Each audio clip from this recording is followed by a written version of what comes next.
आज मैसूर एनआर हल्के के अंदर जो नौजवानों के साथ नाइंसाफ़ी हो रही है, इसका मुझे बहुत अफसोस है। जैसे कि टीपू सुल्तान शहीद रहमतुल्लाह अलैह का मुद्दा, जैसे कि दूसरे कौमी मिलत के मुद्दे सियासती दौर में बहकावे में ला रहे हैं।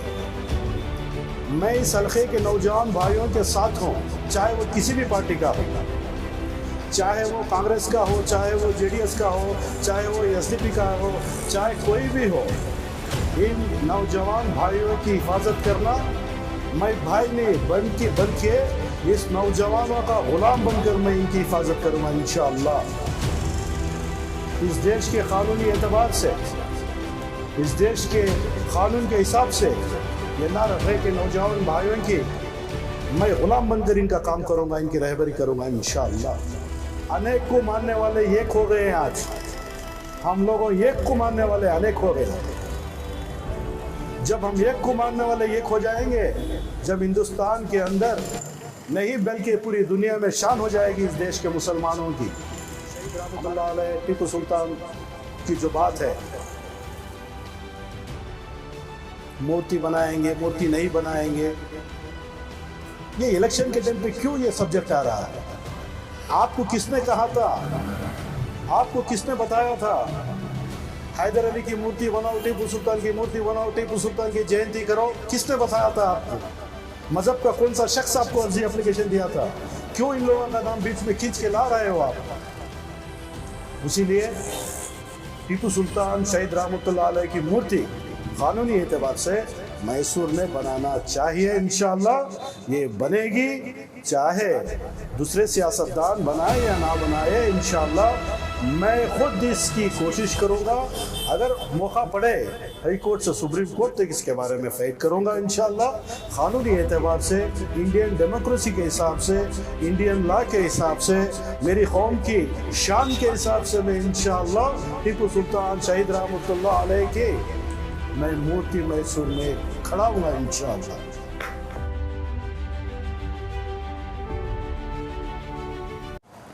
जनाब अयूब खान साहब, इस तरह देखा जाता है कि आप जो है फिक्रमंद और मिल्लत का दर्द रखने वाले सर, आजकल जो खुसूसन सियासत को लेकर एनआर हल्के में जिस तरह की जो है सियासत देखने को मिल रही है, उसको लेकर आप क्या कहना चाहेंगे? देखिए, सबसे पहले मेरे मैसूर के एनआर हल्के के साथ साथ सारे हिंदुस्तान के मुसलमानों को मैं नायब सदर Hindustan Indian new Congress party Ayub Khan, मेरी तरफ से तमाम मेरे भाइयों को, मेरे माँ बहनों को मेरा सलाम। देखिए, आज हिंदुस्तान के अंदर, हिंदुस्तान की जमहूरियत में हम कौम के नौजवानों का नाजायज़ फ़ायदा उठा रहे हैं। उसी तरह मैसूर एनआर हल्के के अंदर जो है सियासती एतबार, सियासती कारोबार बहुत ज़ोर हो चुके हैं। खुसूसन मेरी ये अपील है इस एनआर हल्के के नौजवान मेरे मुसलमान भाइयों से, किसी भी पॉलिटिकल पार्टी के नाजायज़ फ़ायदे का शिकार मत होइए। मतलब हर पार्टी अपने अपने अंदाज से कौम के अंदर, कौम के नौजवानों को बहका कर, उनको फुसला कर, उनके जज्बे का नाजायज़ फ़ायदा उठा रही है। जज्बे का नाम इस्लाम नहीं है, बदअक्ली का नाम इस्लाम नहीं है, इंसानियत का नाम इस्लाम है। इंसानियत का नाम इस्लाम है। इस इस्लाम के अंदर बेहतरीन अंदाज से, बेहतरीन मिजाज से सियासत कर सकते हैं। मेरे बोलने का मकसद ये है, आज मैसूर एनआर हल्के के अंदर जो नौजवानों के साथ नाइंसाफ़ी हो रही है, इसका मुझे बहुत अफसोस है। जैसे कि किस पे नाइंसाफी कैसे? जैसे कि टीपू सुल्तान शहीद रहमतुल्लाह अलैह का मुद्दा, जैसे कि दूसरे कौमी मिलत के मुद्दे सियासती दौर में बहकावे में ला रहे हैं। नौजवान इसका शिकार हो रहे हैं। इस नौजवानों से मेरी अपील है, आजिज़ाना गुजारिश है, बहकने से पहले आगे वाला कौन है उसकी पहचान करो, आगे वाले पार्टी की पहचान करो, आगे वाले मिजाज की पहचान करो, आगे हुकूमत के अंदर क़ानून की पहचान करो, क़ानूनी एतबार से है ना कदम को आगे बढ़ाओ। इसमें आपकी और मेरी कौम की भी भलाई होगी। इस वक्त पे खुसूसी मेरे कौम के जो रहबर्स है, चाहे वो लीडर हो, चाहे हम मेरे इस्लाम के आलिम हो, हाफिज़ हो, कारी हो, मुफ्ती हो, ये तमाम लोग जो हैं ये मुसलमान के सर के ताज है। सिर्फ आलिम हाफिज़ मुफ्ती नहीं है, ये मुसलमान हमारे सर के ताज हैं। ये इनको बहकाव में मत लाओ,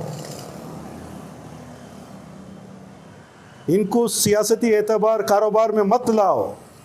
मैं देख रहा हूँ एनआर के अंदर कभी शादी महलों में मीटिंग हो रही है, कभी घरों में मीटिंग चल रही है, आलिमों को बुलवा रहे हैं, कभी नौजवानों को इकट्ठा कर रहे हैं। जो भी पॉलिटिक्स के एतबार से इकट्ठा कर रहे हैं कौम का नाम लेकर, उनसे पूछो रहबरों से, उनको खुद पता नहीं रहता इस कारनामे का अंजाम कैसा दे सकते हैं। इसके साथ साथ जो है ना, मेरा एक मैसेज है, आने वाले इंतखाबात में 2023 कर्नाटक का जो इलेक्शन होने वाला है, मैं भी है ना एक कर्नाटक के अंदर 224 सीटों पे हर जगह इलेक्शन करवाने वाला हूँ, क्योंकि मैं हिंदुस्तान का एक सदर हूँ, एक पॉलिटिकल पार्टी का, Indian new Congress. New Congress मतलब ये नहीं है कांग्रेस अलग है, न्यू कांग्रेस अलग है। कांग्रेस पार्टी अलग है, न्यू कांग्रेस पार्टी अलग है। जैसे कि शरद पवार जी हैं एनसीपी नेशनल कांग्रेस की, उन्होंने राष्ट्रीय अध्यक्ष। जैसे कि आईएनसी है, उसकी अभी जो है ना मल्लिकार्जुन खड़गे राष्ट्रीय अध्यक्ष। ऐसे ही इंडियन न्यू कांग्रेस INCP, इसका नेशनल प्रेसिडेंट नायब सदर हिंदुस्तान मैं हूँ, आपका भाई अयूब खान। आज माहौल को समझो, हिंदुस्तान की जमहूरियत को समझो, हिंदुस्तान के हालात को समझो मेरे नौजवान भाइयों, दोस्तों, बुज़ुर्गों। मैं इस हल्के के नौजवान भाइयों के साथ हूँ, चाहे वो किसी भी पार्टी का हो, चाहे वो कांग्रेस का हो, चाहे वो JDS का हो, चाहे वो SDP का हो, चाहे कोई भी हो। इन नौजवान भाइयों की हिफाजत करना, मैं भाई नहीं बल्कि इस नौजवानों का ग़ुलाम बनकर मैं इनकी हिफाजत करूँगा इंशाअल्लाह। इस देश के क़ानूनी एतबार से, इस देश के क़ानून के हिसाब से ये ना रखे के नौजवान भाइयों की मैं ग़ुलाम बनकर इनका काम करूँगा, इनकी रहबरी करूँगा इंशाअल्लाह। मेरा मकसद ये है, आप लोग जानते हैं मुझे, इससे पहले high court, supreme court, democracy, strike, धरनी, सत्याग्रह, मेरी लाइफ स्टोरी जो है ना, मैसूर के तमाम आवाम को नहीं बल्कि पूरे कर्नाटक वालों को मालूम है मेरी स्टोरी। कभी भी मैं हुकूमत के पीछे, नाजायज़ सियासतदानों के पीछे, नाजायज़ पॉलिटिक्स के पीछे नहीं गया। मेरी सोच और मेरा है, मेरी कौम की रहबरी करना, मेरे देश का काम करना, सब कौम को साथ लेकर चलना। उसके साथ साथ जो है आने वाली मेरी कौम की नस्ल को, मेरे कौम के नौजवानों को मुसीबत से बचाना मेरा काम है इंशाअल्लाह। एक सवाल ये आता है सर जी, सारे रियासत कर्नाटक में जिस तरह मरकज में हमने देखा जी। फिरका परस्तापक पार्टी को जी। दूर रखने के लिए बहुत सारे जी। इत्तेहाद देखने को मिले, जी मगर फिर भी जो है मात खाए, हार मिली। जी फिर रियासत कर्नाटक में भी फिरका परस्तापक को जो है दूर रखने के लिए बहुत कोशिशें की, जी। फिर भी मात खाए। अब एनआर हल्के में भी इसकी एक झलक हमको देखने को मिल रही है जी। कि फिरका परस्तापक जो है यहाँ पे अपना सर उठाने की कोशिश कर रही है। जी। उसको लेकर जो है आप क्या एक पैगाम देंगे कि एनआर हल्के में फिरका परस्तापक कैसे दूर रहेगी, उसको दूर कैसे रखे जा सकता है? देखिए, आपके चैनल के थ्रू साफ और पाक तौर पर मैं ये बताना चाह रहा हूँ, फ़िरका परस्त पार्टी को, कौम की दुश्मनी पार्टी को दूर कैसे रखा जाएगा, ये हम कौम के रहबरों को, हम नौजवानों को समझना होगा। फॉल्ट कहाँ है, तकलीफ़ कहाँ हो रही है, कैसे हम लोग हिंदुस्तान के मुसलमान पीछे हो रहे हैं। आप सर्वे के हिसाब से सर्वे करके चलो, दुनिया का भारत देश एक ऐसा देश है, दुनिया का सबसे बड़ा देश है ये, डेमोक्रेसी में, जमहूरियत में। इसके अंदर हम भी क्या कम नहीं है। हमारा जो वोट है मुसलमानों का लगभग 28 से 30 करोड़ के लगभग है, अब रीसर्वे कराए तो। इसके बावजूद भी हमारी एकता क्यों नहीं है? इसका साफ मतलब यह है, अनेक को मानने वाले एक हो गए हैं। आज हम लोगों एक को मानने वाले अनेक हो गए। जब हम एक को मानने वाले एक हो जाएंगे, जब हिंदुस्तान के अंदर नहीं बल्कि पूरी दुनिया में शान हो जाएगी इस देश के मुसलमानों की। हमारे में कमी क्या है? एक नहीं है, एक पना नहीं है हमारे। एक पॉलिटिकल पीछे, एक पॉलिटिकल पार्टी के पीछे या एक पॉलिटिकल आदमी के पीछे पूरा देश नहीं जाना होगा। इसके सिलसिले में इंशाअल्लाह एक बेहतरीन जलसा बना करके दिल्ली या कलकत्ता या बॉम्बे, ये 3 जगह में से एक जगह मैं खुद इसका ऑर्गेनाइजेशन बन करके देश के आवाम को एक मैसेज देना चाह रहा हूँ। रही बात शहीद रहमतुल्लाह अलैह टीपू सुल्तान की जो बात है, मूर्ति बनाएंगे, मूर्ति नहीं बनाएंगे, ये इलेक्शन के टाइम पे क्यों ये सब्जेक्ट आ रहा है? आपको किसने कहा था, आपको किसने बताया था हैदर अली की मूर्ति बनाओ, टीपू सुल्तान की मूर्ति बनाओ, टीपू सुल्तान की जयंती करो? किसने बताया था आपको? मज़हब का कौन सा शख्स आपको अर्जी एप्लीकेशन दिया था? क्यों इन लोगों का नाम बीच में खींच के ला रहे हो आप? यह सरासर खुसूसी सियासती एतबार में कौम का नाम बदनाम हो रहा है। हाँ, मैं ये भी मानता हूँ मूर्ति पूजा इस्लाम में नहीं है, बिल्कुल नहीं है। स्टैच्यू खोड़ाना भी नहीं है, बिल्कुल नहीं है। उसके बावजूद आपने कैसा कह दिए टीपू सुल्तान की मूर्ति हम बनाएंगे? फिर बना के दिखाओ, अब बनाना पड़ेगा। हाँ, मूर्ति की इजाज़त इस्लाम नहीं दे रहा, मैं मानता हूँ। खंजीर खाना मना है, खंजीर यानी कि सूअर का गोश्त खाना मना है इस्लाम में। दवाई एतबार से, एक बीमार को दवाई एतबार से खंजीर का गोश्त भी हलाल है। इस्लाम जैसा पाक और नेक चीज़ दुनिया में और दूसरी नहीं है। ये मेरा नहीं बल्कि सारी दुनिया मानती है इस बात।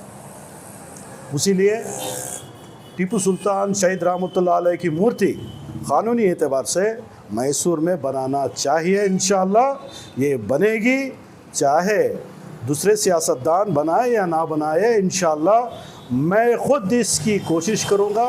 अगर मौका पड़े हाई कोर्ट से सुप्रीम कोर्ट तक इसके बारे में फ़ाइट करूँगा इंशाअल्लाह। क़ानूनी एतबार से, इंडियन डेमोक्रेसी के हिसाब से, इंडियन लॉ के हिसाब से, मेरी कौम की शान के हिसाब से मैं इंशाअल्लाह टीपू सुल्तान शहीद रहमतुल्लाह अलैह की मैं मूर्ति मैसूर में खड़ा हूँगा इंशाअल्लाह।